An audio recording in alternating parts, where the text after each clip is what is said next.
Has anyone here ever watched a TED talk online? These are short lectures given at the annual convention by experts from almost every field and profession. They cover all sorts of fascinating topics, from new discoveries in neuroscience to the latest business strategies to famous comic books. I discovered TED talks about a year ago and have really learned a lot from them. I even started to feel like I was accumulating a small store of knowledge on many obscure topics. However, like most of my new online obsessions, I usually spend my nights and days engrossed in them for a couple of weeks, and then get unwell of them for a few months before the cycle repeats itself. But after the last broadcast, I'm not sure I'll be watching another TED talk. It just seems to me that the TED organization is no longer credible. The last TED talk I watched was recorded at a TED meeting in 2012 in Long Beach, California. The talk was given by Dr. Alfred Carney, an astronomer. Dr. Carney is relatively little known these days. I had certainly never heard of him until I watched the TED talk. It turns out he caused a bit of a stir in the late 90s when he was teaching at the University of Tokyo. Dr. Carney published a frankly bizarre article in the journal * Publications of the Astronomical Society of Japan *. He claimed that the recently discovered enigmatic engravings on Bronze Age tombs in southern Honshu not only represented a complex system of stellar coordinates, but also corresponded exactly with ancient Babylonian star charts that he had in his possession.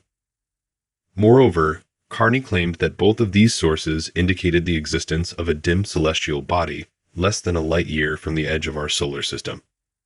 Dr. Carney claimed that this body, which he dubbed the Dark Oni, was massive enough to cause gravitational perturbations in the outer cometary belt of our solar system. If left unchecked, these disturbances would eventually lead to collisions with Earth more violent than the ones that wiped out the dinosaurs. The paper's argument had many problems, not least because real archaeologists thought the Japanese markings were too vague to be anything like coordinates. Carney, who gained a reputation for paranoia, also refused to make his supposed ancient Babylonian star charts available for independent study. Experts concluded that he had no star charts at all. Dr. Carney resigned from the faculty in Tokyo enraged to avoid further investigation of his integrity. He was expelled from the Astronomical Society of Japan, and I am surprised he did not lose his doctorate.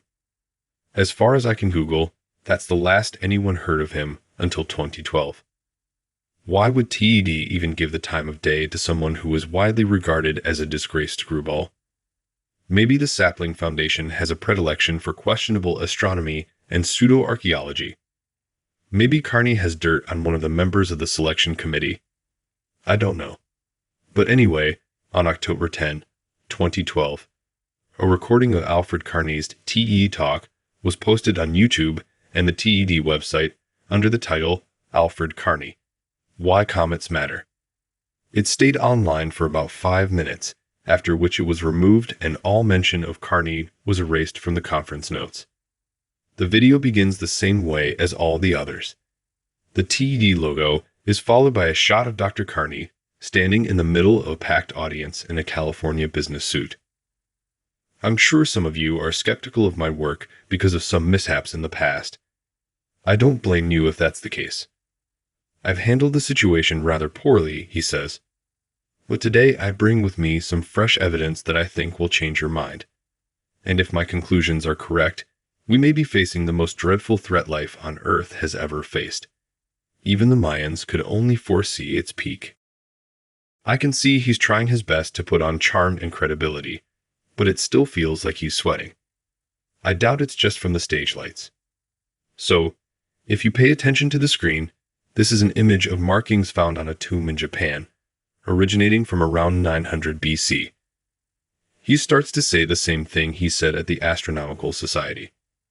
Only this time he actually shows some blurry pictures of his ancient Babylonian star charts. He apologizes to the audience for not being able to get higher resolution images on such short notice. As you can see from the 5th symbol of the 3rd line and the 5, 6, 7, 8 symbols of the 2nd line, The only star in question visible from Babylon is Arcturus, Carney says. Now, with that in mind, let's go back to the Japanese engravings. In the end, he had nothing new to offer.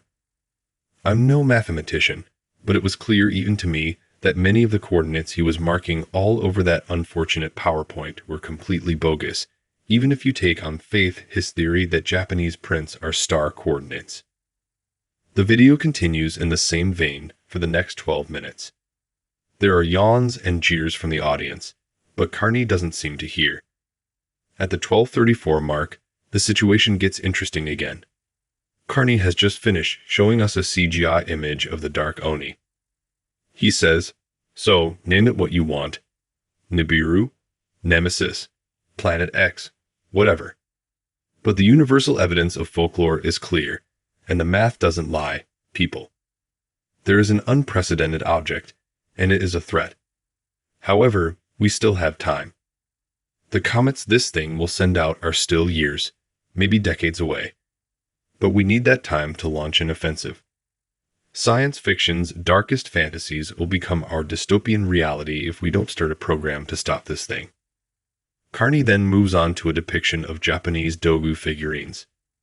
The aliens that the ancient inhabitants of Japan and Babylon communicated with gave us a second chance because they saw our limitless potential.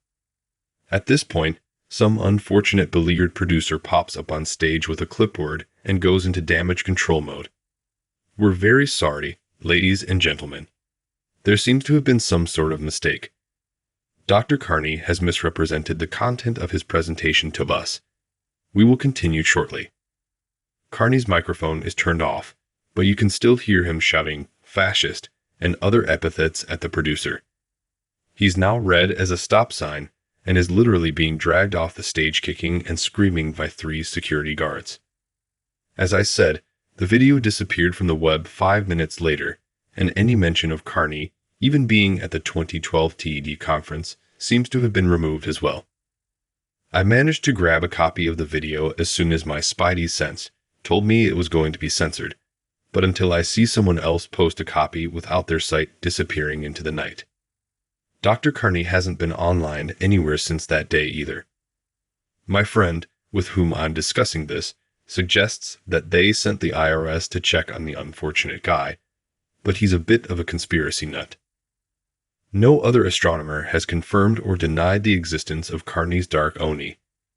My rational side tells me it's all pseudoscientific nonsense. And yet, in the middle of the night, when I look up at the stars, the Agent Mulder in me can't help but wonder. What if this crazy man is onto something?